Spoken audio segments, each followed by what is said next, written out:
Nietzsche said, "No shepherd and one herd." Everybody wants the same. Everybody is the same. Whoever feels different goes voluntarily into a madhouse. Can you imagine a system where all the dominants are removed? That's what wokeism, the modern expression of anarchism and libertarianism, is all about. Wokeism is about total inclusion except for people of power who are always to be excluded. Wokeism is a dove movement, intent on cancelling and deplatforming all hawks. This would make sense if the only version of the master-slave dialectic were the dominance and compliance mode. Get rid of those forcing you to comply and you will be free, right? The problem is that doves are submissives, natural slaves, and cannot do without masters. The flock needs its shepherd. The herd needs someone to direct it. Doves cannot manage their own lives. The burden is too great. That's why predatory capitalism continues to survive. Even though so many people now hate it, the doves cannot construct any alternative. They never will. All the love and light, meditation and mindfulness, political correctness and multiculturalism, tolerance and respect, inclusion and acceptance going will never amount to a workable system. It will implode instantly, because no one is in charge, no one is directing it, no one is enforcing anything.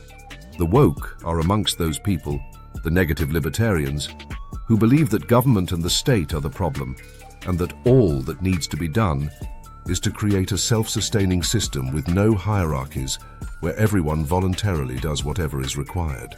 The degree of delusion involved in this anarchic vision is total. This anti-system would descend into chaos overnight, and everyone knows it, which is why people only talk about it and it never actually happens. People aren't that dumb. They just pretend to be. People love posturing, love bigging themselves up, love sermonizing and pontificating, love virtue signaling, just so long as they are never called to account. Just as government itself isn't the problem, bad government is the problem, so dominance itself isn't the problem. Unsublimated dominance conducted by oppression is bad. Sublimated dominance proceeding by wise inducement is good. The hawks are the unsublimated dominants. The sublimated dominants are the retaliators, and they are prepared to retaliate against both the hawks and the doves. The world needs dominance. The good ones, not the bad ones. The world cannot function without dominance. They are the people with energy and initiative who make things happen. Wokeness is an attack on every version of dominance, good and bad. The woke hate the powerful. They demonize power. They associate power with privilege, the patriarchy, and structural inequality and oppression. They literally cannot conceive of benevolent power. Wokeness is the culmination of nihilism. When your central doctrine is all paths and all truths, you self-evidently believe nothing since you accept everything. Albert Camus wrote, "A profounder logic replaces the 'if nothing is true, everything is permitted' of Karamazov by 'if nothing is true, nothing is permitted.' To deny that one single thing is forbidden in this world amounts to renouncing everything that is permitted.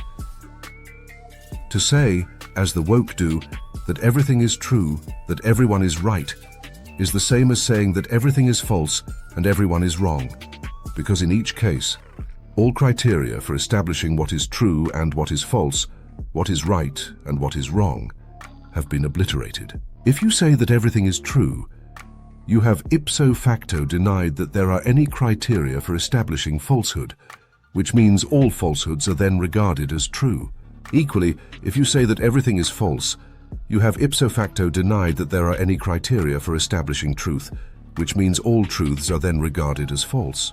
The woke, the extreme liberals, are as much of a danger to the world as the extreme conservatives. They are just their mirror image. Each is the shadow of the other.